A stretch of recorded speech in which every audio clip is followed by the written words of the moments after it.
പാർട്ടിയിൽ ചെയർമാൻ പറയുന്ന കാര്യങ്ങളാണ് പാർട്ടിയുടെ തീരുമാനം. പാർട്ടിയുടെ തീരുമാനം അദ്ദേഹം കൃത്യതയോടുകൂടി പറയാറുണ്ട്. ആലോചിക്കേണ്ട സമയത്ത് കൂടി ആലോചിക്കാറുണ്ട്. കേരള കോൺഗ്രസ് എൻ്റെ ജീവിതകാലത്തിൽ ഒരിക്കലും അങ്ങനെ ഗ്രൂപ്പ് ഉണ്ടായില്ല. ഞാൻ അടിയുറച്ച കേരള കോൺഗ്രസ്സുകാരനാണ്. മാണി സാറിൻ്റെ യഥാർത്ഥത്തിൽ അദ്ദേഹത്തോടൊപ്പം ജനിച്ചു വളർന്ന് ജീവിച്ച് ഇന്നലെ വരെ എത്തിയ ആളാണ്.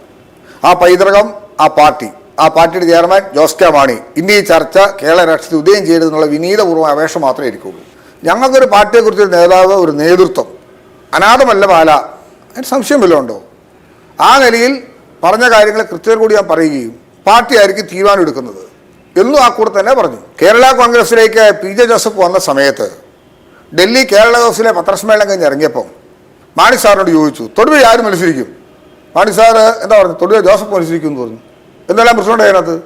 സാധാരണക്കാരായ ജനങ്ങൾ ആഗ്രഹിക്കുന്നത് പോലെ തന്നെ ഒരു വ്യക്തി എന്ന നിലയിലുള്ള എൻ്റെ ആഗ്രഹം ഞാനവിടെ വെളിപ്പെടുത്തുമ്പോൾ പാർട്ടി തീരുമാനിക്കും എന്നും പറഞ്ഞു വെച്ചാൽ എൻ്റെ അർത്ഥം പാർട്ടിയിൽ തീരുമാനം എടുത്തു കഴിഞ്ഞപ്പോൾ ചെയർമാൻ അനൗൺസ് ചെയ്യുമെന്നാണ് എൻ്റെ അർത്ഥം.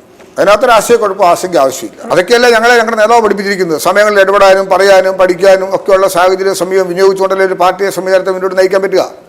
ആ നിലയിൽ സഡനായി ഇടപെട്ടു എന്ന നിലയിലാണ് ജോസ് കെ മാണി അത് പറഞ്ഞത്. അപ്പം അതെന്തിനാ അങ്ങനെ? ജോസ് കെ മാണിക്ക് പാല അങ്ങനെ തന്നെ മോശം സ്ഥലമല്ലാണോ? അദ്ദേഹത്തിന് കേരളത്തിലെ ഞാൻ പറഞ്ഞല്ലോ, ഞങ്ങൾക്ക് അലോട്ട് ചെയ്യുന്ന ഏത് സീറ്റ് മത്സരിച്ചാലും ജയിക്കും. അതിനകത്തൊരു സംശയവും ആശയക്കുഴപ്പം ആർക്കും വേണ്ട.